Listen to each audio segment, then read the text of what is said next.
자, 스웨덴 복지입니다. 이 복지개혁이라고 하는데 좀 됐어요. 좀 됐는데 우리가 스웨덴 하게 되면은 뭐 초등학교 때부터 계속 들었던 것 같아요. 그러니까 복지가 뛰어난 나라. 뭐 스웨덴도 있고 덴마크도 있고 노르웨이도 있고 이제 베네룩스 뭐 위에 있는 몇 밑에 있는 나라들도 뛰어나다고 하지만 이 위에 있는 북극권 나라가 굉장히 유명하다고 하잖아요. 근데 이 스웨덴이라는 나라가 보다시피 이제 예전처럼 못하겠다. 실업수당 떨어뜨리고 수익기간도 떨어뜨리고 일정수당 이하 노인으로 바꿔서 우리나라 똑같죠. 주택보조금 줄이고 가족수당 상강하고 공공서비스 사용료 인상하고. 그러니까 예전처럼 이런 복지국가에 대해서 이렇게 하는 데 대해서 굉장히 애매한 상황이 됐다라는 겁니다. 이게 어떤 내부적인 성장 동력에 대해서 이런 복지를 많이 하는 게 무조건 정답은 아니구나라는 걸 스웨덴이 학습을 한 거예요. 근데 지금 이게 뭐냐면 바로 총기 사고 났던 것들에 대해서 이제 사람들이 모여서 거기다 이제 춤을 올리는 그런 모습입니다. 바로 뭐냐면 이 복지국가 스웨덴이라니까 가장 총기 사망국, 유럽 최대 총기 사망국이 된 거죠. 총격을 받은 사람이 이제 가가지고 일반 학생들부터 시작해서 이제 마구 난사하게 되고 이러한 일이 한두 번도 아니다라는 겁니다. 또 스웨덴은 또 유명한 게 뭐냐면 자살률도 굉장히 높아요. 그러니까 우리가 복지라는 것을 해줬을 때 우리가 생각해 보면 좀 더 안전하고 삶의 질을 고려할 거다라고 생각하는데 그 이면에는 또 이런 일도 많이 발생한다라는 걸 볼 수가 있죠. 실제 이제 촉법소년에 대한 얘기다만 이 스웨덴에서 지금 이렇게 이 총기 난사 사건이 있었을 때 바로 피해자 3명 모두 15에서 20명 이렇게 나와 있고요. 실제 이제 형사 처벌이 15세예요. 그러다 보니까 10대 조직원들 고용하고 이런 짓을 시켰던 겁니다. 그러니 잡을 수가 없는 거예요. 촉법소년이니까 법에 대한 저촉받지 않기 때문에 이것에 대해서 이제 처벌할 수 없다라고 한 거죠. 그러니까 우리나라 마찬가지로 촉법소년 14세 미만으로 해서 이거 하향시켜야 된다라는 얘기 계속 나오고 있어요. 범죄소년인가 보호처분이 형사처분 둘 다 이루어지는데 바로 뭐냐면 소년법에 대한 처분은 가능하지만 형사처분이 되지 않기 때문에 내가 이거 가지고 감옥 가거나 이렇게 되지 않는다라고 하는 게 촉법에 대한 얘기고요.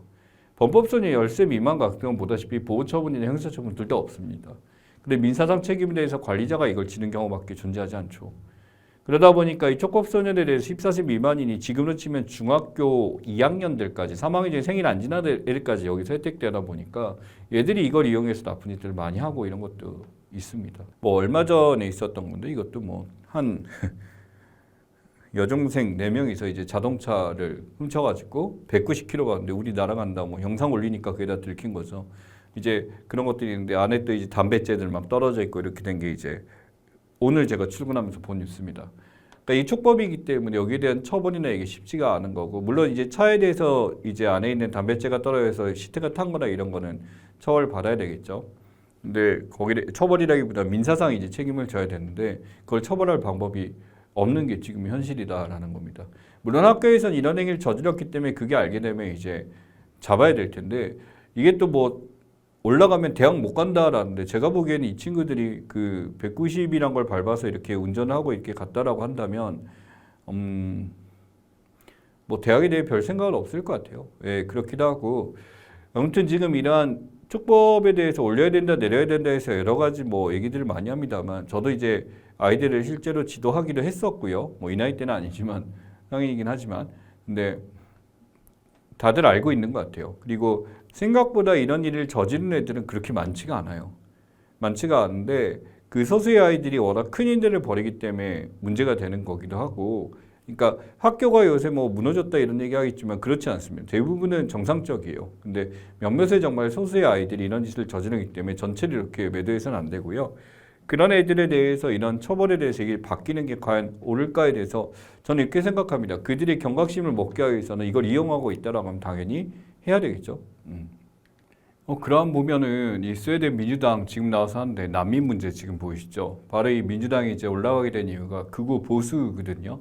그래서 이 보수 정당이 이제 4개가 모여서 만든 정당이긴 합니다만 이런 난민들의 수용이 너무나 많이 늘어나다 보니까 스웨덴 내부적으로 당연히 복지를 지향하고 이제 평화로운 국가라는 이미지 상황에서 이런 난민들의 개혁반대 거기에 대한 문제가 또 계속 나타나는 거예요. 그러다 보니 총기 난사가 같이 맞물리다 보니까 이 보수 정당이 예전에 보게 되면 1.4% 이렇게 나가다가 지금 20.6%까지 이렇게 인기가 많이 올라갔습니다. 만약에 지금 상황이 타개가 안 된다라고 한다면은 아마 계속 가겠죠. 그러다 보면은 이제 스웨덴이라는 나라도 예전에 어떤 복지 국가라기보다는 다른 모습으로 바뀔 수도 있습니다. 어찌됐든 이러한 총기 난사 같은 것들이 비단 스웨덴만의 문제가 아니라 다른 이제 유럽 내부에서도 영향을 많이 미치다 보니 이것은 또 큰 변화가 있겠죠. 자, 그 다음 보면은 지금 창원 NC파크에 있는 구조물입니다. 여기는 이 구조물이 이렇게 떨어지게 됨으로써 밑에 있는 이제 한 팬이 이제 유명을 달리한 일이 있었죠. 그러다 보니까 완전히 이제 야구나 이쪽 NC에서 하게 되는 게 모두가 중단이 되고요. 그러면서 이제 이 추도하게 된 그런 상황이 나타나게 됐습니다. 그러다 보니 KBO가 벌어지는 모든 야구장에 대한 점검이나 낡은 것들에 대해서 다시 한번 점검을 해야 된다라는 말이 나오게 됐었죠. 사실 이 야구라는 게 이전에 비해서 물론 인기가 없었던 이제 침체됐던 시절도 있습니다만 이 최근에는 이제 가장 인기 있는 스포츠로 올라가다가 결국에는 이러한 그 구조물 낙하 같은 큰 사고가 있게 됨으로써 잠시 이제 좀 풍파를 겪게 됐었죠. 그러다 보니까 지금 이런 프로 야구 리그 안전관리 시스템에 대해서 전반적인 재점검이 있었습니다. 보다시피 KBO 같은 경우는 안전기적이나 이런 게 없고 매우 모호한 상황이지만 MLB나 MPB 같은 경우 이런 데서 굉장히 중요하게 있었는데 이게 미비하다 보니까 무슨 일 좋냐면 이런 구조물이든 누구 책임이냐라는 겁니다. 관리공단 담당인지 구조공단 담당인지 아니면 정부 책임인지 아니면 창원시 담당인지 구단 역시도 이게 있는데 구단에서는 사실은 이걸 빌려 쓰는 입장이네 임대를 받기 때문에 비용을 다 지불했더라고요. 근데 거기에 대해서 책임을 전가하고 이게 안 되다 보니까 결국 문제가 됐었고 이 NC파크에서 이게 안 되다 보니 실제로 이제 리그는 진행 중에 다른 데 가서 하겠다 또는 다른 데 빌려서 하겠다 이런 일들이 있다 보니까 결국 이 창원의 문제가 이것을 일찍 정리하지 못하다 보니 창원에 있는 팬들이나 창원의 NC 야구단 같은 경우 피해자 입장이 될 수밖에 없었고 무엇보다 그 구조물에 대해서 가장 유명을 달리한 그 팬 입장이 가장 억울할 수가 있겠죠. 결국 안전사태라는 것이 비단 우리가 보이는 그런 것뿐만 아니라 이런 보이지 않는 걸 막을 수 있는 게 필요한데 이래서 몇 가지 방안들이 많이 나오고 있습니다만 결국 이런 파행으로 계속되는 것들에 대해서 각 구단의 안전조치는 굉장히 중요한 부분이 아닐까라고 생각을 합니다. 중대재해처벌법이거든요. 이런 중대재해에 대해서 이걸 만들었을 때 이런 위반 수사가 있는지 없는지에 대해서도 역시 점검이 들어가요. 이 중대재해처벌법을 예방하기 위해 상황에서 50인 기업을 대상으로 우선 시행됐었다라고 하게 되는데 이제 미만 기업까지 전면으로 시행됨으로써 이런 산재나 이런 것들에 대해서 확실히 막겠다라고 나온 내용들이에요. 문제는 이 중대재해 개념인데 시민재해 같은 경우는 이런 공중이용시설이나 국가가 관리하는 시설에 대한 거고 산업재해 같은 데 5인 이상으로 이제 하게 됨으로써 이렇게 발생하는 재해에 대해서 이걸 관리를 해줘야 된다죠. 실제 이러한 사고가 뉴스에 나오는 것의 몇 배 이상으로 굉장히 많은 일들이 있게 됩니다. 그렇기 때문에 이러한 처벌이 잘 이루어져야 될 텐데 실제 우리 국가에서 이러한 실형 사례 같은 경우는 보다시피 지금 이게 다예요. 보다시피 실제로 이제 벌금 펄금액 같은 경우 1억 이렇게 됐었고 1심 선고연행 보면 거의 다 집행유예로 이렇게 나오고 대부분이 처분이 안 된 거죠.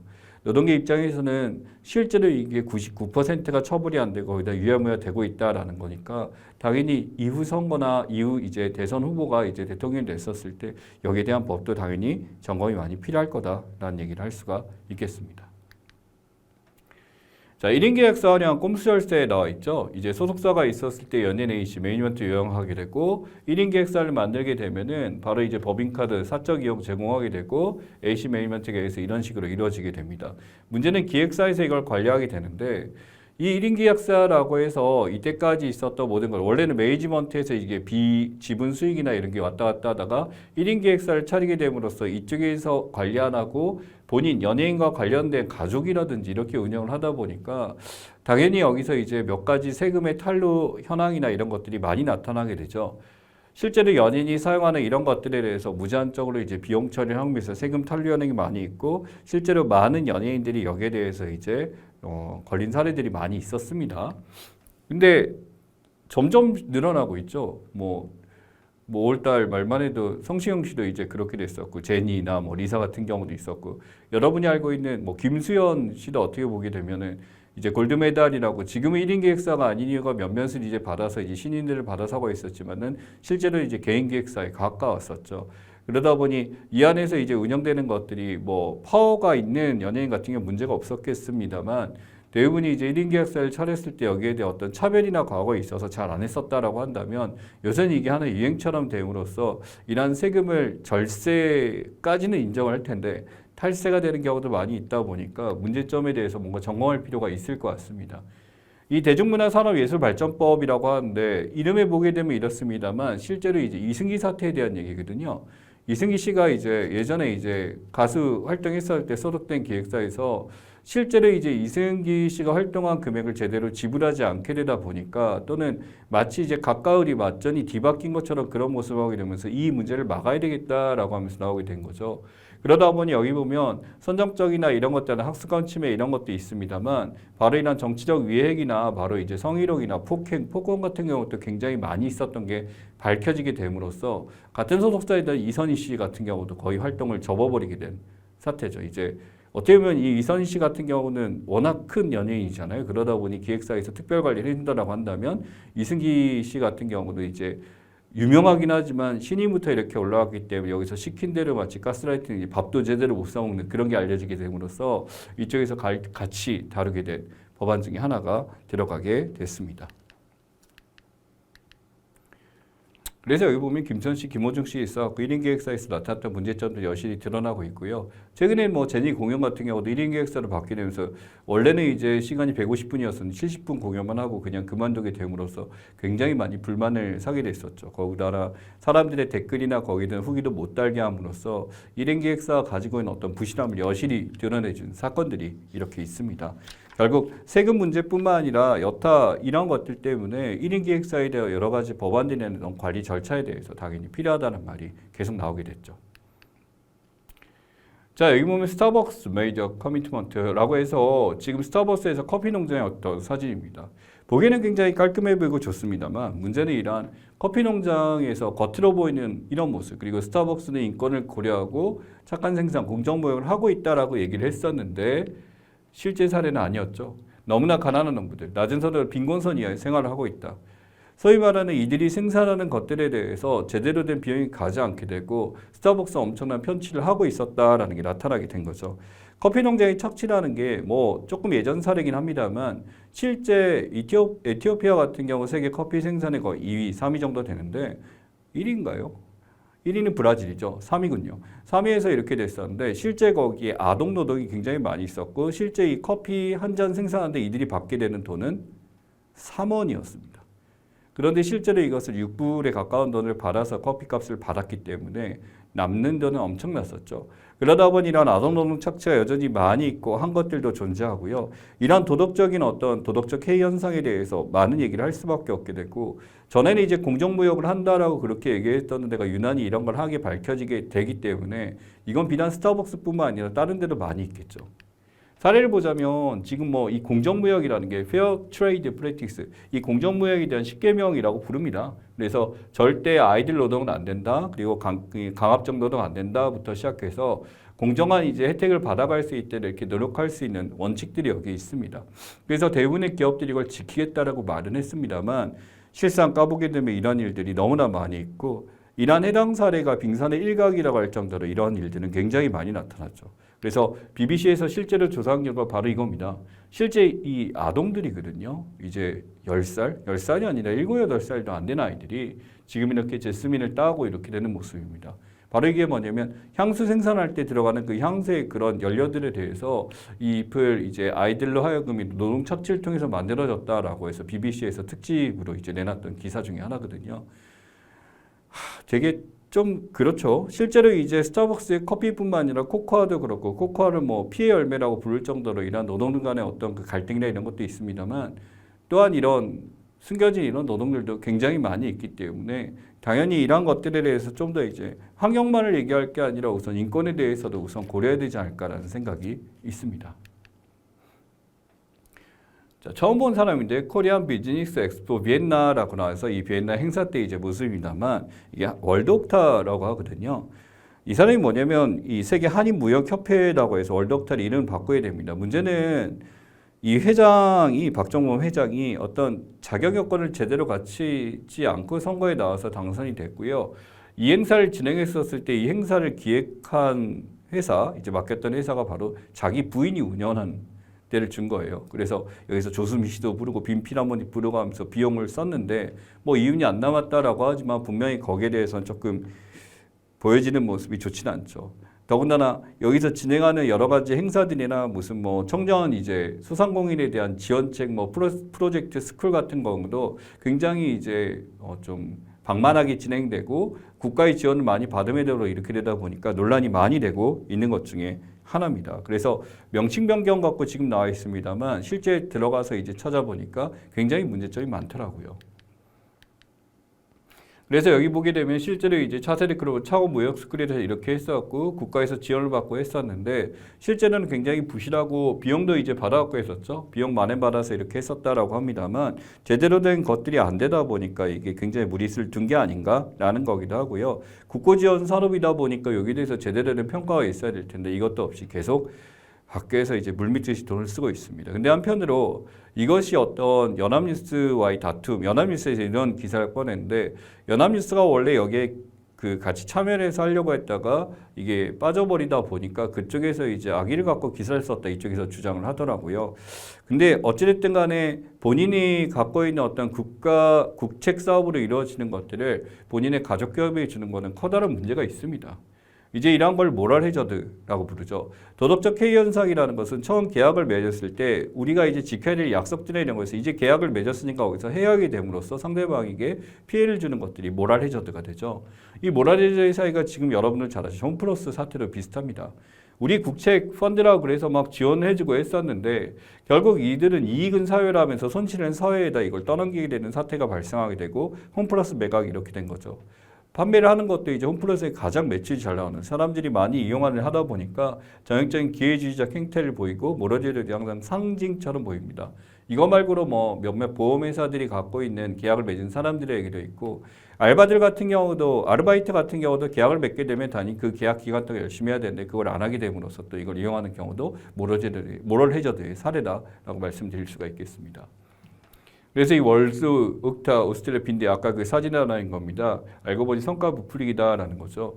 실제로 이제 부수 판매 기대 수준은 거의 미달이 됐었고 행사는 크게 했었는데 실제 참여자는 거의 없었고 적자 대회에다가 비용 국가 지원 많이 받았으니 이게 문제가 됐으니 여기서 이제 철저한 검증이 필요하다라는 얘기를 계속하고 있는 중입니다. 자, 그러면 지금 우리가 봤었던 여러 가지 문제점들 그다음에 이슈들 살펴갖고 여기에 대해서 실제 이제 문제를 한번 다뤄보도록 하죠. 맨 처음 1번 보시면은 이거는 대통령의 불소추 특권과 공소시효가 적용되는 중범죄로서 현직 대통령의 긴급체포 및 구속도 가능하다라고 했어요. 자, 이건 근데 불소추권과 공소시효가 적용되는 중범죄라고 했죠. 범죄이기 때문에 어디서 다루냐면은 형법에서 다룬다라는 거죠. 형법에서 다루는 바로 내란죄에 대한 이야기 기억하고 가셔야 됩니다. 2번 국내 1위 통신사 SK텔레콤에서 가입자 식별 인증정보를 저장하는 이것 관련 정보 해킹당한 초유의 사고. 그래서 많은 고객들이 이걸 실제로 받고 기다리고 있는 중이고 아직도 이제 교체하고 있죠. 유심에 대한 이야기입니다. 자, 3번 이것은 토지의 이용 및 건축물의 용도, 건폐율, 용적률 높이 등에 제한된 지역이다. 그래서 그 용도가 아닌 다른 거를 사용할 수 없도록 제한된 지역으로서 용도, 지역에 대한 이야기. 그래서 이재명 후보죠. 아직은. 그래서 이재명 후보에 대한 수사와 관련된 내용에서 나왔던 거, 파기환송심에 관련된 내용에서 나왔던 것입니다. 다음 프란치스코 고향의 선정으로 치러진 이것에서 267대경 미국의 로버트 프레보스트 추기경 그래서 레오 14세가 이제 당선됐죠. 바로 콘클라베라는 거 기억하시고 콘클라베가 어떤 식으로 이제 3분의 2라는 것도 좀 기억해 주시기 바랍니다. 5번 이것은 개발도상의 경제 사회적 발전에 공용하는 정부가 금전적 지원을 하는 것을 이야기한다. 이게 개인적으로 그 국가가 1대1로 할 수도 있고 다자간 지원으로서 이제 국제 기구를 통해서 하는 것도 있는 ODA 공적 개발 원조에 대한 거 기억하시고요. 6번 동맹과 우방국에서도 예를 두지 않은 미국의 고강도 E 정책이 국제급여에 즉각적인 충격을 가했다. 우방고에도 예를 두지 않았으니까 일반 관세에 대한 얘기다라고 할 수 있겠네요. 또 1대1로 서로 간에 네가 매긴 관세 우리도 똑같이 매길 거야. 상호관세라는 것도 의미도 좀 기억하고 가셨으면 좋겠습니다. 관세 그 자체보다는 상호관세 개념이 나올 가능성이 크겠네요. 7번 이것은 남북과 해상 공중에 비롯한 모든 공을 일제히 적대기를 전면 중지하기로 합의한 부속 합의서를 말한다. 그래서 1대1로 이걸 하는 거에 대해서 맞겠다라고 했었고 실제 이게 문재인 대통령 때 진행이 돼서 2018년에 이루어졌다가 윤석열 정부에서 이것을 폐기하려고 노력했었던 거. 9.19 군사 협정, 남북 군사 합의, 남북 군사 회의에 대한 내용이죠. 9.19라는 것 좀 기억하시고요. 8번 이것은 경제부총리, 한국은행청이 금융위원, 금융감독이 매주 한 차례 모여 정책을 논의한 비공개 회의다. 자, 매주는 아니에요. 매주는 아니고 이게 모이는 게 매주 안 모일 때도 있습니다. 근데 매주 모였다라는 것은 그만큼 중요해서 매주 한 거고 이 4명의 인원을 좀 기억을 해주시면 좋겠고요. F4 회의 기억하고 가시기 바랍니다.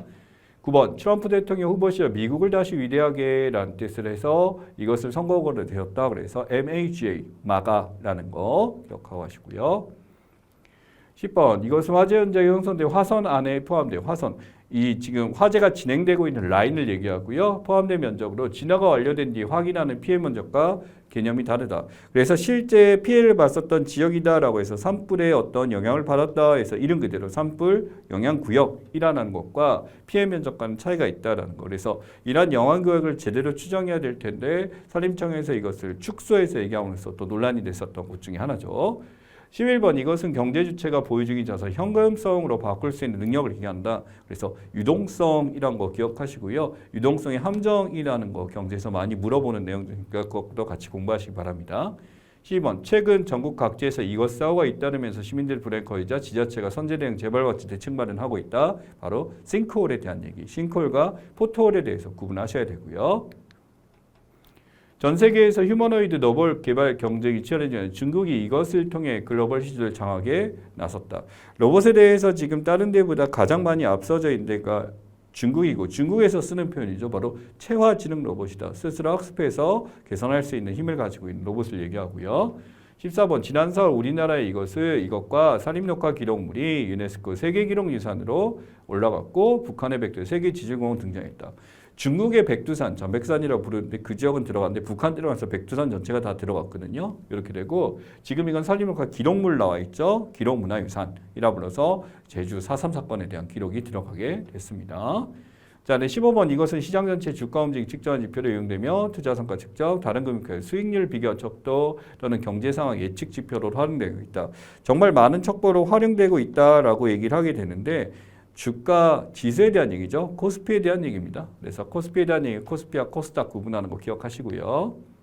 지금 학사관리에서 유급은 다음 학년에 지급하지 못해 그대로 남는 것. 그래서 1년 더 다니게 되는 거고 이거 학적으로 아예 없어서 잘리게 되는 거죠. 학적으로 없앤다니까 제거할 제자, 그다음에 학적 적자 해서 제적에 대한 이야기. 학생으로서 신분이 박탈되나 잘린다라는 것과 같은 의미입니다.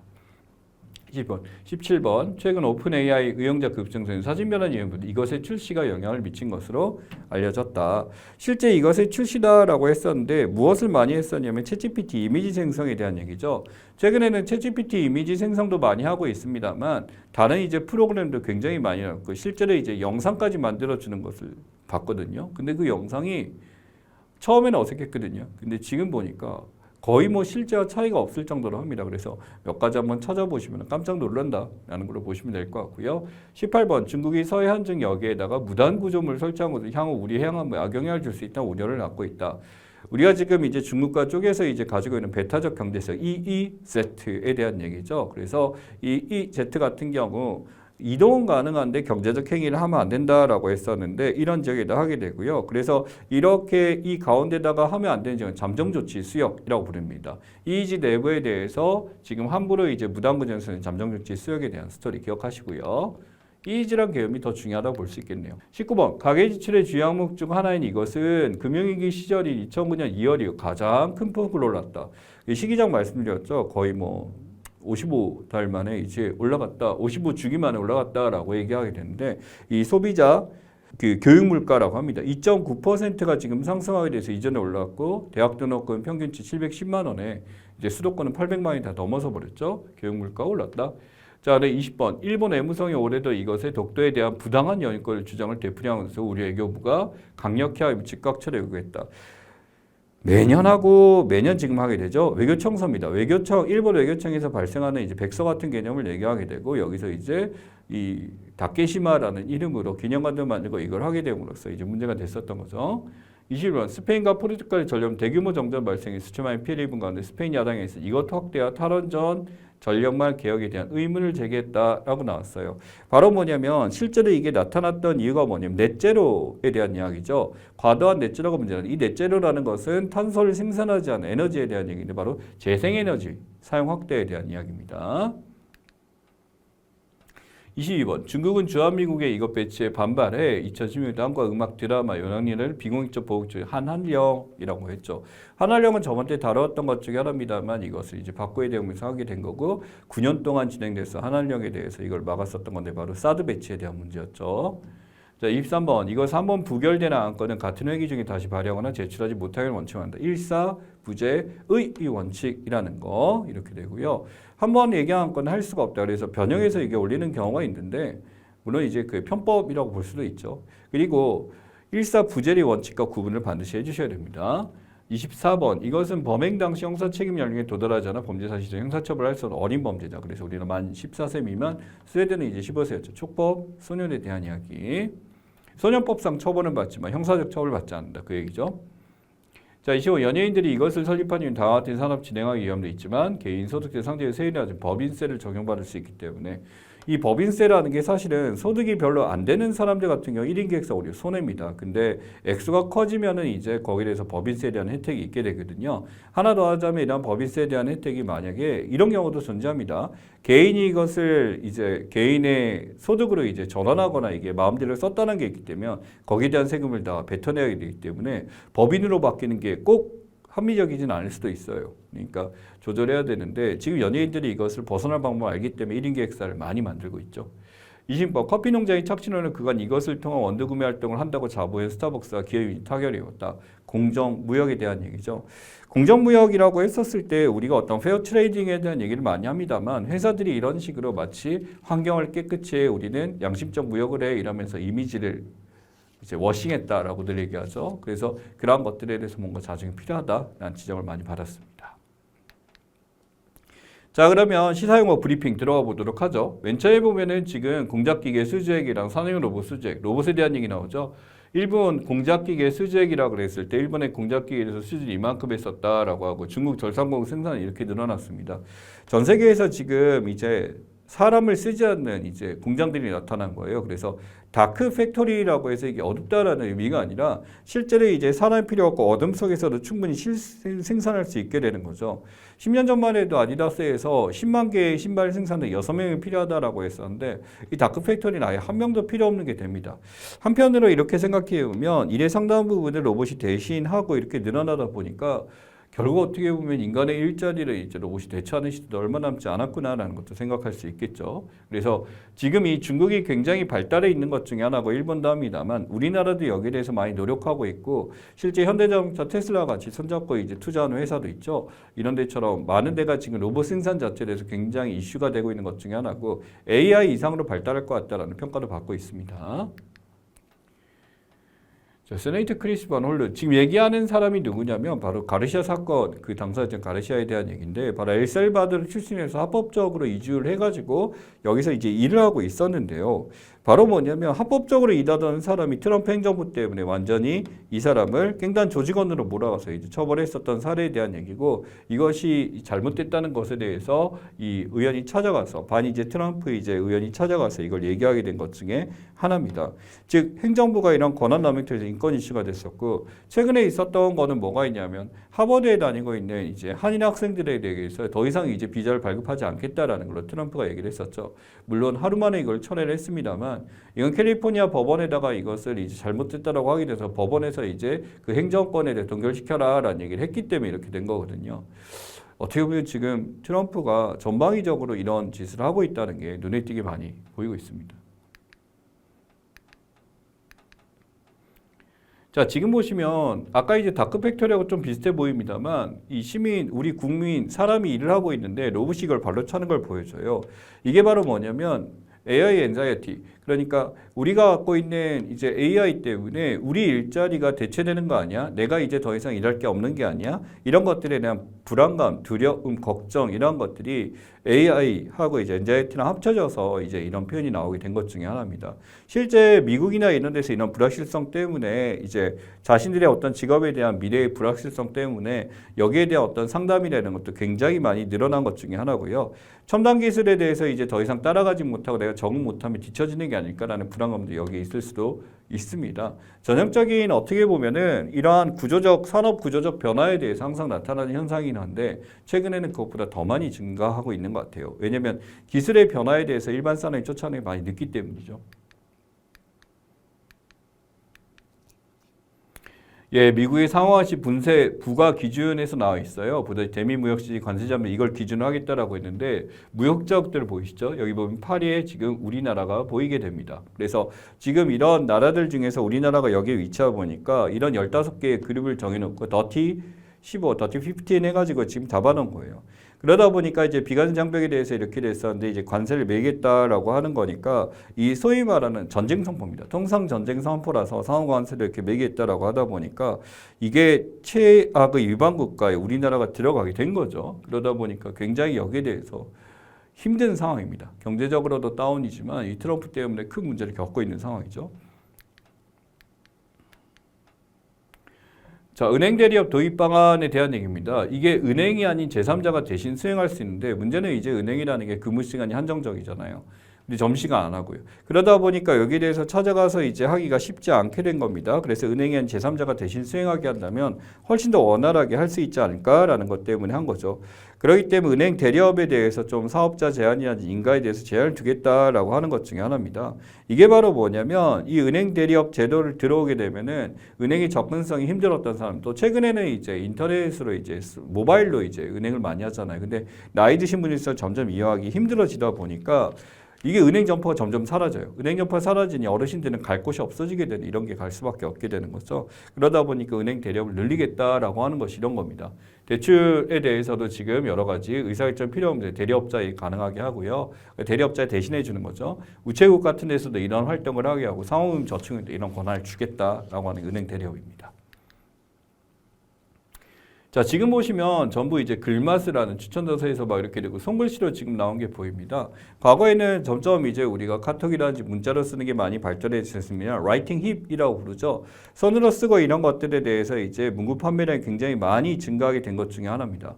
그래서 이제 인터넷 서점이나 이런 데서 이제 온라인 서점이나 이런 데서 20대 문구 판매가 증가했다라고 하는데 이거요. 솔직히 이제 라이팅 힙 때문에 이런 것도 있겠습니다만 뭐 이런 열풍이 이렇게 좋은 것도 있습니다만 그 책 파는 데서요. 저는 이제 뭐 책을 많이 사는 편이거든요. 그래서 S24나 뭐 S24나 아니면 교훈고 많이 사는데 이 포인트를 줄 때 얘네들이 문구리나 이걸 끼워서 사야지만 보상금을 주게 돼 있어요. 그러니까 울며 겨자 먹기로 이걸 2,000원 이상 사야 돼요. 집에 연필이 쌓이고 볼펜이 쌓이고 그러다 보니까 이게 라이팅이나 문구가 많이 팔리는 그 금액에 대해서 이제 한정치 2,000원이기 때문에 가장 사기 좋은 게 이거라서 이걸 많이 산 게 된 건데 이걸 이제 라이팅입이라고 이게 증가했으니까 이렇게 됐다라고 합니다만 긍정적인 현상이라고 생각합니다. 많이들 이게 글씨를 쓰고 손글씨를 쓰는 것이 계속적으로 있는 거는 나쁘지 않다고 생각하는데 약간의 상술도 포함되어 있는 게 아닐까라고 생각합니다. 자, 한국은행 예금토큰 프로젝트 한강입니다. 이 프로젝트 한강 같은 경우는 실제로 이제 일반 이용자 대상에서 어떤 디지털 화폐 실거래를 테스트해보기 위해서 있는 거죠. 계좌예금 예금토큰을 전환해가지고 이것을 쓸 수 있게 하는데 전환한도 500만 원까지 이렇게 이루어지죠. 기간 중에는. 그래서 오프라인에서 이렇게 쓸 수 있게 온라인 홈쇼핑이나 이런 데서 쓸 수 있도록 해주겠다라는 거죠. 여기 눈에 띄는 게 이제 현대옵션필에 이거 좀 땡겨요가 있네요. 국가에서 이제 운영하는 것 중에서 약간은 상생하겠다, 소상공인 같이 쓰겠다, 이걸 이용할 수 있게 하도록 하겠다라는 걸로 제안을 걸었습니다. 그래서 예금 계좌에 대해서 토큰으로 받고 이걸 언제든지 쓸 수 있게 하는 것이기 때문에 이 프로젝트 한강 같은 경우는 어떻게 보면은 이 정책과 연계돼서 좀 안정적으로 쓸 수 있게 하는 시스템이니까 괜찮다라는 생각이 듭니다. 자, 오픈AI 모델 곧 출시 나왔어요. 오픈AI 해서 이제 알트만 사진 또 나왔네요. 정말 매번 보네요. GPT-2 이후 가중치만 언어 모델이 등장할 것이다. 그래서 가중치만 등장하기 때문에 이전과는 달리 사용에 대해서 언제든지 내가 수정하고 활용할 수 있게 자율권을 주겠다라고 하는 거죠. 그러다 보니까 사용자가 활용하기 쉽게 만든 어떤 시스템이 이제 만들어진다라는 겁니다. 그렇기 때문에 이게 지금 나타나니까 아직까지 초기 단계이기 때문에 시스템이 되는데 너무 빨라요. 정말로 이제 계속 빠르게 나타나다 보니까 오픈AI 나타나게 되면 이제 챗GPT를 어떻게 단순히 이제 프롬프트 입력이 아닌 그 이상의 활용이 더 가능하게 될 거다라는 생각까지 듣게 됩니다. 자, 가족개수제의 이야기는 이제 원래 프랑스에서 굉장히 오랫동안 했던 것 중에 하는 거거든요. 그러니까 뭐냐면 가족 단위로 소득세를 계산해 가지고 여기서 이제 자녀 수가 있거나 아니면 세등을 차등 감면해 주겠다라는 것 중에 하나입니다. 그래서 실제로 이제 2024년 프랑스식으로 하게 되면 31.9조 원이 이제 떨어졌다라고 지금 하고요. 지금 우리나라에서도 이제 감소가 이렇게 되니까 6.3조까지 이렇게 떨어질 수 있다라고 해서 가족개수제 도입에 대해서 이렇게 있습니다. 각기 이제 벌어들이니까 합산으로 이래서 하게 되고 가족이 늘어나면 늘수록 n분의 n승 소득제라고 해서 많이 이제 가족이 있을수록 더 줄어드는 시스템이기 때문에 저출산 고령화를 해결하는 것도 하나의 방법이기도 하고요. 가족계에서 한꺼번에 하기 때문에 소득세에 좀 더 투명하게 가는 것도 하나의 방법도 되는 거죠. 자, 슬립테크 시장 주요 이수 나왔는데 디지털 치료대 수은버전 DBS 지금 이렇게 나와 있습니다. 이 슬립테크라는 것은 어떻게 보면 잠에 대한 얘기죠. 실제로 이제 이 잠이라는 게 수면이라는 게 매우 중요하다라는 거고 저도 이제 나이를 들어가면서 이 잠이 정말 중요하구나라는 생각 많이 하거든요. 저도 여러분 나이 때는 진짜 안 잤어요. 안 자고 막 진짜 놀진 않았어요. 놀진 않고 책을 보거나 이런 거 되게 많았었는데 이제는 어느 순간 이제 잠이라는 게 정말 건강에서 매우 중요하다라는 슬립 테크놀로지가 합쳐서 슬립테크가 됐습니다. 보다 수면 부족은 고혈압, 알츠하이머 이런 것들까지 이제 잔뜩 나오게 되다 보니까 이러한 수면 늘릴 수 있도록 해야 되고 침구나 이런 것들 소명이나 조명까지도 이제 바꿀 수 있는 것들에 대해서 많이 얘기하고 있다라는 거죠. 근데 무엇보다 핸드폰을 멀리하는 게 가장 큰 핵심이더라고요. 그러다 보니까 이제 이북 같은 거 책을 본다라든지 이런 걸 통해서 이제 빨리 자는 게 가장 좋았습니다. 커피 끊으시고요. 자, 보시면은 뭐지 야기가 걸어가고 이렇게 돼서 이 맵이 추락이라고 하는데 이게 지금 보면은 AI 슬럽이라고 나와 있어요. 슬럽이란 게 쓰레기, 오물 같은 거거든요. 요거하고 유명했던 게 그 지저스하고 이제 새우, 슈림프와 같이 영해서 그 예수 새우 그림이거든요. 이것도 이제 되는데 이게 바로 뭐냐면 AI를 통해서 이제 사진을 만다 보니까 이런 질 낮은 콘텐츠, 굉장히 기이한 콘텐츠, 우리가 이해하기 힘든 것들이 자꾸 대량으로 생산되게 된 겁니다. 이러다 보니까 이게 예전에 정보가 많아지게 되면 정보가 이제 사람들이 접근하기 좋게 되고 뭐 이게 무조건 좋아진다라는 말을 했었는데 한편으로 이렇게 되다 보니까 정보 용수처럼 AI도 이제 이미지 생성하다 보니 이렇게 쓸모없는 영상들 이런 것들이 많이 만들어지는 게 문제다라는 거죠. 그래서 이것은 비판하기 AI 슬럽에 대한 이야기입니다. 아네모야라고 나왔죠. 경험하지 못한 시대의 향수라고 해서 하게 되는데 실제 이제 어떤 문화적 영향통에서 만들어진 거기도 합니다만 과거의 시대와 장소 뭐 저 같은 경우도 이제 뭐 아까 때 이게 좀 명일동 주변에 살았다라고 했잖아요. 옛날에 살고 있는데 가끔 가다 보면 그때 이랬었지라는 생각들에 대해서 이런 건데 일종의 아날로그 체험형 컨텐츠들에 대한 얘기입니다. 최근에 이제 그 필름 카메라들 갑자기 이제 조금씩 사용하기 시작하는 것도 이런 것 중에 하나고요. 과거 제가 즐겨보지 못했던 이런 것들을 해보는 건데 저 같은 경우는 뭐 그 게임 있잖아요. 레트로 게임 같은 거 어렸을 때 사고 싶을 때 돈이 없어 못 샀던 것들 이런 것들에 대해서 지금 즐겨보고 있습니다. 그때는 뭐 부잣집 애들만 했는데 저는 구경만 했었는데 막상 사니까 안 하더라고요. 일종의 이게 아네모야입니다. 나쁜 건 아니죠. 자, 핵무기 보유고 핵탄두스인데 5,889개, 5,244개 엄청나죠. 중국 400개 뭐 차이가 엄청납니다. 쭉 가면 이제 북한 30개 이제 추산이긴 한데 이렇게 지금 핵우산이거든요. 이제 프랑스 290개도 이게 핵우산이 가능할까라는 논제에 대해서 지금 나오게 됩니다. 그러니까 이게 핵을 가지지 않은 국가가 있고 핵을 가진 국가가 있잖아요. 그러니 핵을 가진 국가가 주변에는 핵 가지지 않은 국가를 보호해 주는 것을 이제 누클리어 이전부를 핵우산이라고 불러주는 것 중에 하나가 됩니다. 그래서 이제 핵우산에 대해서 이제 프랑스 같은 경우도 보다시피 사위잖아요. 재본 많이 갖고 있으니까 핵우산 정책 이제 에마뉘엘 마크롱 총리가 얘기했었던 내용에서 나왔던 것 중에 하나고 우리나라 똑같이 미국과 이제 우방을 맺게 되면서 이제 핵우산 지역에 이제 들어간다라는 평가를 받죠. 자, 연결되지 않을 권리입니다. 여러분들 뭐 이제 그 자해되거나 이제 퇴근하거나 집에 갔는데 거기서 연락이 오게 될 때 되게 불편한 게 많이 있잖아요. 근무 시간에 이제 연락에 대해서 이것을 제약해야 된다라는 거고 노동자의 사생활이나 이런 것을 보장해 줘야 돼라는 것 중에 하나입니다. 그래서 문제가 있다라고 했고 어쩔 수 없는 상황일 때 있다라는 건데 이게 법제가 필요하다라는 거죠. 그러니 내가 근무가 끝났으면 전화를 절대 안 받아야 돼라고 하는데 제가 이제 학교 대학원 이제 갔었는데 대학원에서 이제 일을 하게 됐을 때 같이 일한 친구가 5시가 딱 되면 어떻게 해버리면 전화를 이제 하는 게 아니라 아예 선을 뽑아버리더라고요. 연결받지 않은 권리. 그 뭐 제가 옛날이니까 어렸을 때죠. 근데 지금 보다시피 이 연결되지 않은 거리가 지금 하나의 거리로서 이렇게 된 것 중에 하나고 필요 없는 것들에 대해서 이제 조례안까지 지금 이제 나온 상태이기 때문에 나온 얘기 중에 하나입니다. 자, 이분이 크라디아 샴이라고 이제 쌈의 법칙이라고 해서 지금 나와 있죠. 이 사람이 이제 얘기한 건데 일종의 이제 경기 침체 지표로서 하나 만들어낸 것 중에 하나예요. 그래서 경기 침체가 지금 이루어졌었을 때 실업률의 평균이 이제 뭐 가장 낮았던 시는 0.5%포인트 높았을 때 경기 침체에 접어들었다라고 해석할 수도 있다. 즉 경기 침체는 실업률을 가지고 따졌을 때 이렇게 되는 것 중에 하나거든요. 실업률의 움직임으로 리세션을 파악한다라고 하는 게 이 사인 법칙 중에 하나입니다. 그래서 지금 실업률의 상승이 계속되고 있는 상황을 고려하자면은 분명히 경기 침체가 미국에서 일어난다라고 주장했던 것 중에 하나서 새로운 법칙 중에 하나가 이겁니다. 뇌동매매는 질병이다라고 해서 뇌동이란 단어 있는데 사실은 우리 사자성어 중에 부하지동이라고 했죠. 남들이 하는 것에 대해서 나도 이제 한다라고 하는데 주식시장에서 주식에 대한 판단에서 합리적으로 하지 않고 그냥 대충 뉴스나 남들이 하는 댓글이나 이런 거 보고서 그냥 산다 그래서 뇌동매매 또는 뭐 뇌절매매 뇌를 쓰지 않고 한다라고 해서 이런 얘기가 있는 거죠. 최근에 이제 시장 경보 급등하는 주식에 대해서 시장 경보를 하다 보니까 사람들이 그거 갖고 겁나갖고 이제 과거처럼 뇌동매매가 줄었다라고 나와 있었어요. 그래서 투자 위험 단계에 들어간 종목들 특히 이게 급등하거나 이렇게 오락내리락 한 거는 과거 20%에서 3.5% 줄었기 때문에 이 매매가 옳지 않다라는 것에 대해서 하나 보여주는 사례입니다. 자, 마지막 시니어 주택 공급 확대 방안 나와 있죠. 시니어 하우징이라고 합니다만 이제 노후에 대해서 고령층에 적합하게 만들어진 시니어 주거 시설에 대한 얘기예요. 뭐 저도 사실 이제 아이가 다 크게 되면 이제 여기 부인하고 같이 들어가는 꿈인데 생각보다 이제 좋은 데는 많이 비싸더라고요. 근데 전문적 방향 진화한다라고 얘기를 해서 좋긴 합니다만 근데 이것이 비용이 합리적으로 되지 않으면 좀 문제가 되는 거죠. 그러다 보니까 시니어 하우징도 어떻게 보면 이게 또 다른 이제 빈부 격차의 하나의 상징처럼 이렇게 되다 보니까 바뀝니다만 당연히 우리나라 같이 고령화가 지속되고 있는 고령화 사회를 넘어서 이 초고령 사회로 가고 있잖아요. 그러다 보니까 시니어 하우징과 관련된 정보 역시도 우리가 시대상식 많이 만나게 될 가능성이 크다라는 거 기억하시면 좋겠습니다.